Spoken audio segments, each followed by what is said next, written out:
It's scary season, people, and you know what that means. 2 boxes of Benadryl, my name is Earl, and panic attacks ahead. That's when I realized I had to change.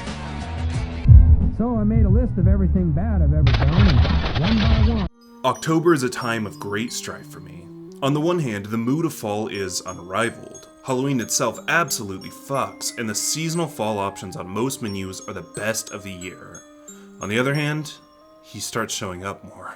I want him so bad, but I know I can't have him. As you get older, holidays begin to only be as special as the effort that you put into them. Creating and sticking to traditions goes a long way in this regard. This could include watching your favorite holiday movies, making certain foods, or going places that are special to you. Traditions help reinforce that sense of identity for the season. For me, Halloween has been spent shining hooch till the sun comes up with Cleet, Popcorn, Sutton.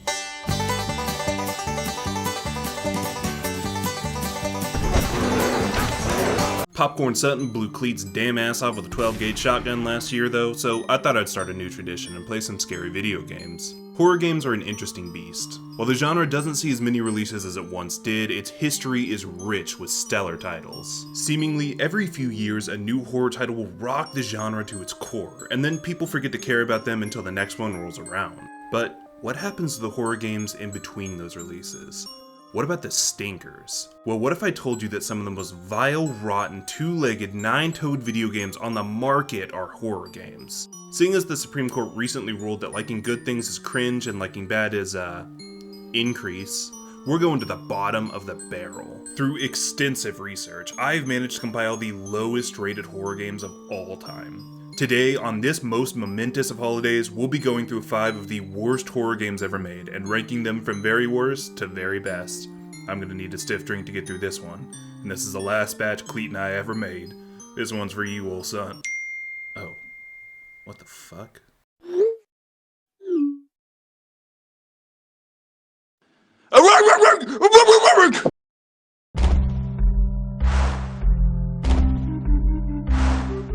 Dude, how the fuck did this game even get released? This is the least finished product I have ever played. Firstly, the game opens in windowed mode. Then, in an attempt to, pretend like it isn't in windowed mode, they just extend the display to be full screen. See? So what's the problem here? Cursor interactivity only exists in-game in that window.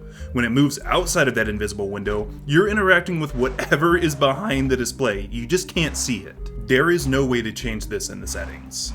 You know how Eternal Darkness has a ridiculously creative system where it will mess with the player instead of the character?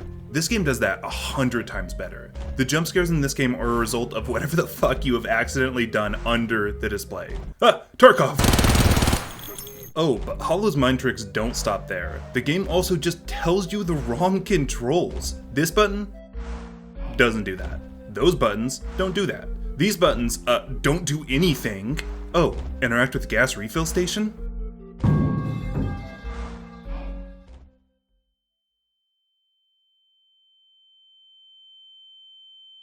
Textures aren't finished. The starting game option soft locks you in the menu because you cannot interact with it due to it being outside the window. So to start the game, you just have to mash the spacebar to hit play in the first few frames before the option loads. The monsters have boobies. No, it's not a good thing. I expected a bad game.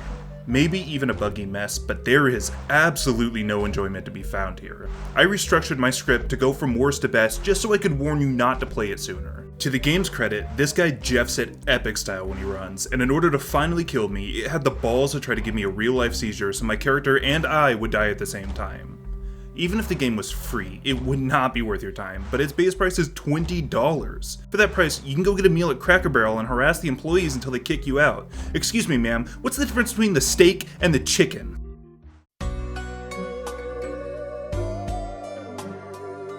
Alright guys, joke's over. Who tricked me into playing a bad video game? Alone in the Dark Illumination is a shitty Left 4 Dead-like game. Here you can play as Don't Care, Didn't Ask, Ratio, or Buffy the Nutter Butter Fucker. Like Left 4 Dead, you can have up to 4 players explore the level, trying to survive and make it to the safe room at the end. This game, however, has objectives in each level, ranging from getting an item on the outskirts of the level and bringing it to the center, to getting an item on the outskirts of the level and bringing it to the center. Interspersed throughout are pieces of what I assume are lore. There was no way they were going to get me to listen though, that would require me to pause my wet foot slapping noise playlist. With incredibly slow gameplay, tedious objectives, and an infinite stream of brain-dead enemies, the only thing that might be able to save this game would be if you managed to get 3 other people to dick around in it with you. But like, don't do that to them. The game doesn't even bother explaining the in-game mechanics to you. I still have no fucking idea how to unlock new skills with the characters, how the skills I already had worked, why I'm here, nothing. Bad. It's just really bad. At least it functions though. All I know is that this game would be so much better with a 12-pack of squirt and some gas station pills. This is all I can offer.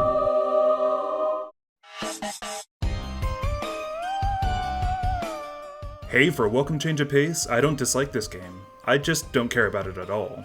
Truthfully, I feel like if you googled mediocre asset flip, you'd get this game and Qbert, living with what he's done. 7 Days to Die has a long history with its fans. It was initially a Kickstarter campaign, as well as receiving exceptionally positive praise on Steam Greenlight. The problem is, the game is so unfinished, you'd be forgiven for thinking it's still in alpha nearly a decade later. What was that say? 7 Days was released in 2013. We are on alpha build 20.4 as of this video. This is as finished as we're ever going to see this game. I get that it's a very small team that worked on this game, and I mean them no ill will, obviously, but that doesn't change the reality that this game is painfully uninteresting. It's not so bad that it holds your attention like Hollow or Alone in the Dark, and not good enough to redeem itself. The gameplay loop is essentially go to trader, do quest, get item, get new quest, rinse, repeat. The most fun this game offers is embracing chaos. I set the in-game timer to advance as fast as it could go, and then when I realized I stood no chance of keeping up, I roleplayed a raccoon. While I was digging through the trash, a big ol' wolf challenged me, so I blew up his fucking head with a stick. Then an even bigger wolf spawned directly beside me. I engaged it in Mortal Kombat for about a dozen lives before the game crashed, sending my varmint soul to eternal damnation for my sins.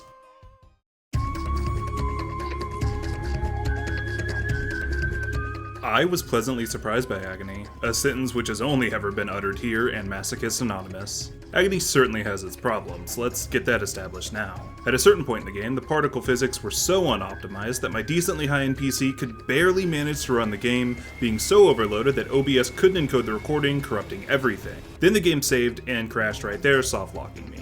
So, you know, let's keep perspective on this review. Beyond its technical flaws, Agony is a surprisingly competent experience. Uniquely creative and surreal visuals, sound design that feels like it's out of a nightmare, surprisingly robust secrets, Agony does a lot quite well. While it fields use of nudity, and gore crosses the border into being gratuitous, the entire point of the game is it's a rendition of hell, showcasing mortal sins, so there's some argument to be made for its necessity. Agony is an actual video game. Which, you know, that's the bar we're working with here. It's clear a lot of passion went into making it. Granted, the fact that I could only play about an hour and a half before it soft-locked meant that a lot of this is subject to change as the game progresses. It's entirely possible the game was front-loaded with all of its good content, but it was like $3. For what I got in that short time, it was definitely worth that. This may be one of the only games I actively recommend you try. I curse you, Amberfell! Ah! Just maybe for $5 or less. Okay, so we just got done seeing a video game that was actually pretty good, but it ranks lower than this one. Why is that? Because I can promise you that this game is a monolithic piece of shit. This game ranks as the #1 game on the list because it is so fucking funny. Things fly all over the place. You're forced to make sensual eye contact while you kill the zombies. The grenades are fucking antimatter bombs, and the voice acting is comically bad. Them people locked me up for days in the dark with all them abominations. But looky who's just a little bit too smart for her. This dumb bastard gets like 7 square inches of his flesh bitten off by a rotten corpse and then just like doesn't fucking do anything about it. 2 days later, you can see that he hasn't even touched it. Also, for getting on to you about being quiet all the time, he sure does not know how to shut the fuck up. And be quiet sneaking out the back door. Hey! You got him running! Heads up! That racket's drawing him in! Everything about this game is just unintentionally hilarious. It's frustrating, it's bad, but this is the perfect game to sit around playing with friends just to get some laughs at. Or it would be, if you could find it. You see, in an attempt to wipe this game from existence, Microsoft has removed every legitimate way to play this game except for a physical copy on 360 exclusively. Then, for good measure, they sent agents to the houses of anyone who played this game and beat them senseless before killing their dog. I found a way to download the game online, and the comments on the website that I found it from were almost the best part of this whole experience. This is the worst Walking Dead game ever, and I love it. The worst? Have you heard of Overkill's Walking Dead? The walkers in that game is stupid. Man, that sucks. The Walking Dead? Goddamn, I see zombies running to me? I thought this would be 30 or 40 gigabytes TBH. Dude, that's like 3 times the size of Skyrim. What the fuck are you talking about? Mods, please delete this. Shit is a crap. I'm warning. Daryl, it's a truck. Another year, another Halloween successfully navigated. I wish I could step away from these games with a grand moral in mind, but maybe all I need to know is that bad video games can be just as fun as good ones. While I'm sad to have lost a man I so dearly treasured, starting new traditions can be a good thing. Next Halloween, I'll have enough Benadryl to see Shadow Person Randy for sure. Happy Halloween. Don't let the goosebumps green you, dog, and stay safe.